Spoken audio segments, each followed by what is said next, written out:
Gujarat Themis Biosyn, ये company में तीसरी बार जैन साहब के जेम्स में कवर कर रहा हूँ। पहली बार 2020 में, फिर 2021 में, अब 2022 के अंत में, और हर बार गजब का परफॉर्मेंस दिया। और कहां से कहां पहुंच गया ये स्टॉक, तो यही मतलब 192 के लेवल से दिया हुआ स्टॉक है और आज 700 मतलब इन लेवल्स पे आ गया ये स्टॉक। मल्टीबैगर है बट अभी भी बहुत जबरदस्त, मतलब कंपनी में फंडामेंटल्स अच्छे हैं, अट्रैक्टिव है।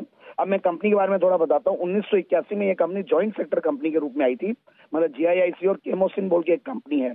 फिर उसके बाद 1985 में कंपनी ने एरिथ्रोमाइसिन और एजिथ्रोमाइसिन सॉल्ट्स ये बनाना शुरू किया और company was taken over by PBG, मतलब फार्मास्यूटिकल बिजनेस ग्रुप। एक बहुत ही यूनिक कंसोर्टियम है, 5 कंपीटिंग ड्रग कंपनीज, जिसमें से Themis Medicare, Kopran, Anant and company, Cadila health care और लाइका लैब्स, ये 5 कंपनियां थी। और इनकी युहान कॉर्पोरेशन बोल के है, जो साउथ कोरिया की एक अच्छी कॉर्पोरेशन है, टेक्निकल और फाइनेंशियल कोलैबोरेशन उनके साथ था। और कंपनी पहली कंपनी है इंडिया की जो कमर्शियल प्रोडक्शन एंटी ट्यूबरकुलोसिस का जो ड्रग होता है रिफेम्पिसिन, वो बनाती शुरुआत की थी। तो रिफेम्पिसिन और लोवास्टाटिन, ये 2 ड्रग ये बनाती है और गजब का कंपनी का मार्जिन और सब कुछ है। अब मैं देख रहा था प्रोमोटर्स बैकग्राउंड, तो बहुत बढ़िया मैनेजमेंट की क्वालिटी है, बहुत ही क्वालिफाइड मिस्टर दिनेश पटेल।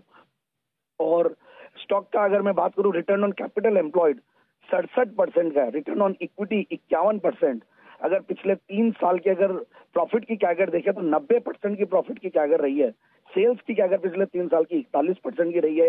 एक जीरो डेट कंपनी है और operating profit margin extra ordinarily high, which is 51%, I think one of the highest in the pharmaceutical industries.